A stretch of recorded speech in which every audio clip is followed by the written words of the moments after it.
I mentioned Young Thug, Right. right?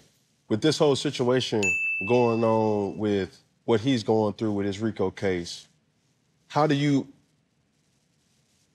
able to still be who you are, being able to see what the world has justified a gunner as, Lil Baby, Thug? It don't matter who, and the list goes on. We see it, I see it from a way of like, okay, that's a new beef.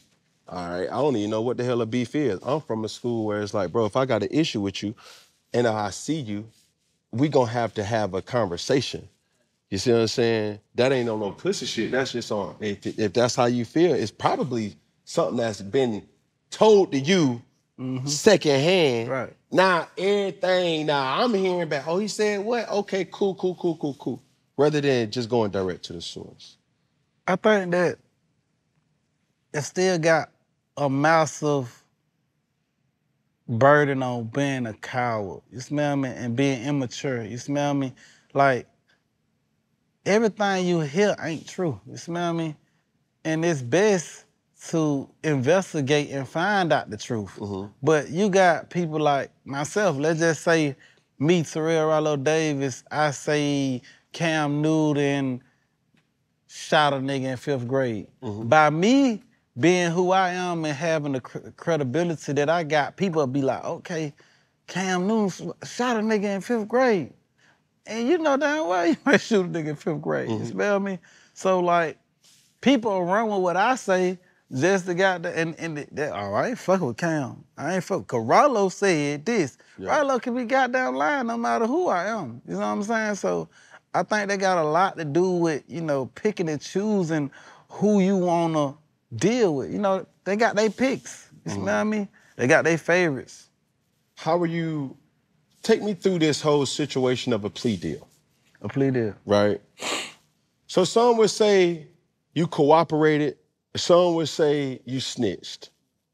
Bring light into what you know with Thug and this gunner situation. I personally don't even think that, even with, I don't think that the brother Gunner knew what he was doing. You smell me? Like, you know, I don't think he knew. Like, I don't think he knew the severity of how that would affect Thug and affect his career. You smell me? Like, him saying he was guilty, because, you know, I fuck with Gunna and Thug and all these people so hard to the point where I never even looked at what he did on the video. You smell me? But from the whiff of what I hear, and, you know, from still talking to Gunna and talking to others and shit like that, I personally don't even think that nigga knew what he was doing. You smell me? He was just trying to get out.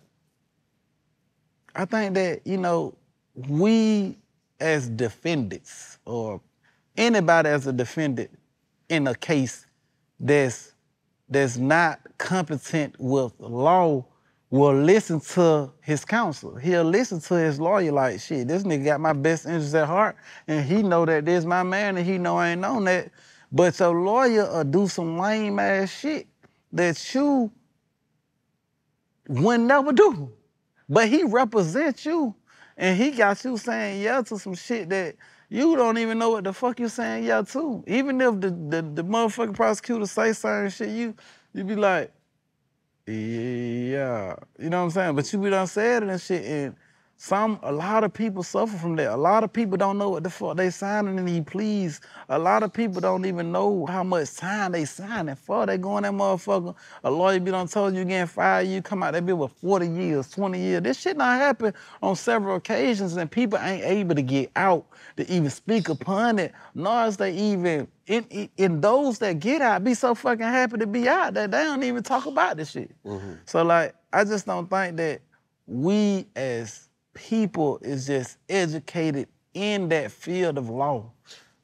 But in this situation, it's such a prominent case in the culture. Right. For those who see the information that's being spreaded about Thug or being spreaded about Gunna, It's like, oh shit, that person said this or this person said that, blah, blah, blah. Even so far as to say like,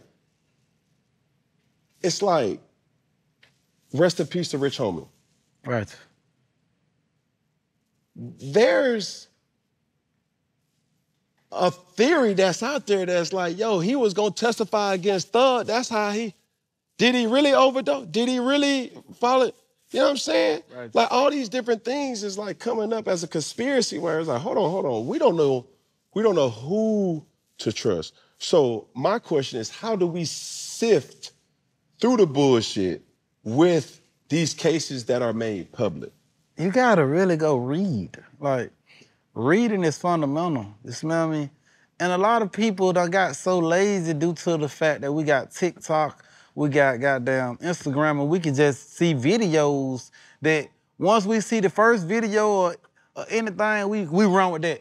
Mm-hmm. We run with the video without even going back and doing our own investigation and reading shit. Yeah. You gotta think about it, like 80% of the world just don't read no more. You smell me? And they used to say if you want to keep something from a person, put it in a book. Keep something from a nigga. A nigga. I ain't want to say that, but you can say it. Yeah. They'll troll me if I said, you said yeah, keep something from a nigga, like real spill. It's like, bro, I realized in my life, I'm more of a nerd than I gave myself credit for. Right. I love information. Right. This conversation that we have and is more intriguing to me than a lot of other a lot of other conversations that I have, because when you was incarcerated, I told you I saw that documentary from old boy from YouTube, and I was like, God damn, this nigga here, Ralo, young nigga, getting to money. And even though we praise, like, bro, this motherfucker here was doing some shit at a high level, there's also the dark side of that. But a lot of people see through all that and say, like, God damn, my boy, this shit is really, when I was young, growing up, I had OGs that wouldn't even allow me to be able to ask these questions.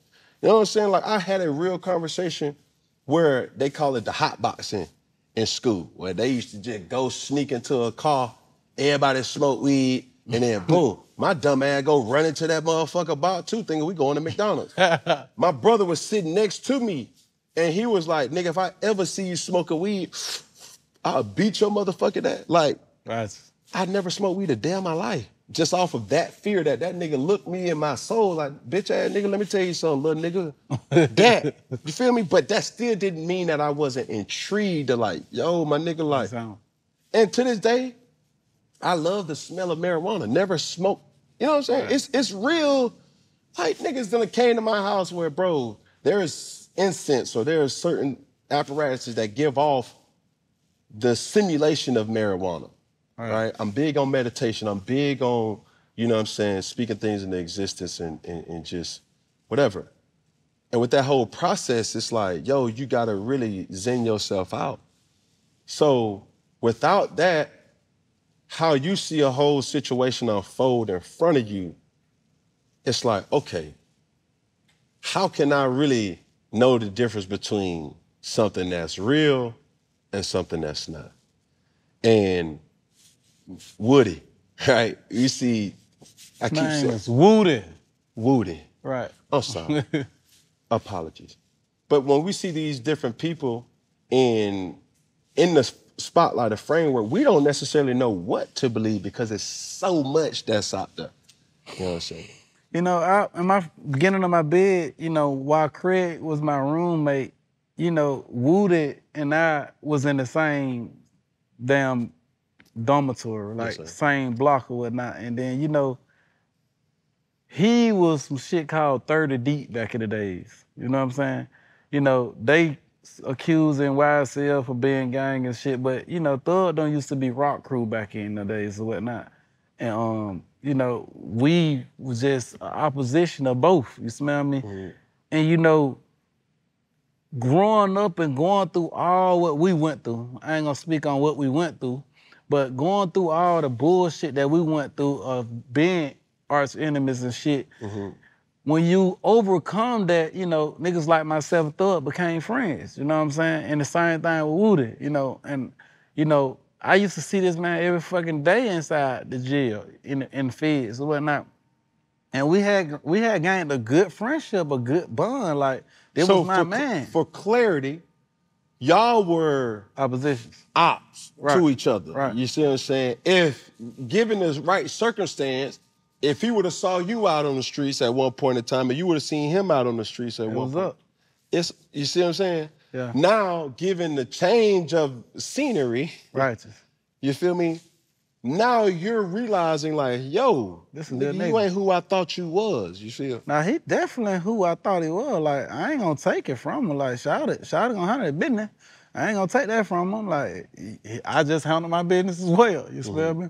So you know, I went. You know, we called band guns, we got guns. A lot of shit occurred. You know, on his end and my end. You know what I'm saying? And you know, we end up growing up out of that shit, and we was able to see each other while we was incarcerated and embrace each other and become friends and stuff.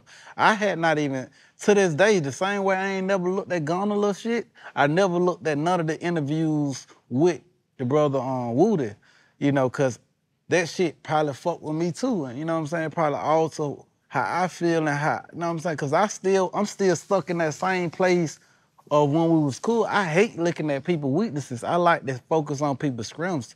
And you know, he may feel like I abandoned him since I've been out due to the fact that I haven't, you know, did much speaking with him.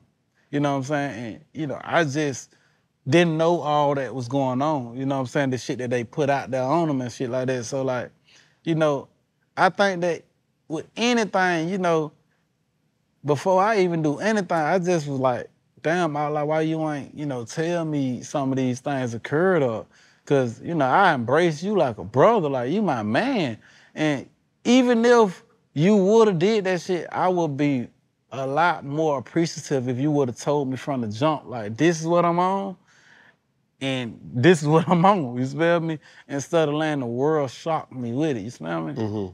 So being incarcerated, how does that work when you see a person who you like, hold on, is that, who goes up to who first? You see what I'm saying? Like, if you know who he is and what he represent, and it's like y'all became good friends, how did we, what was that situation when it was the first where it's like, okay, cool.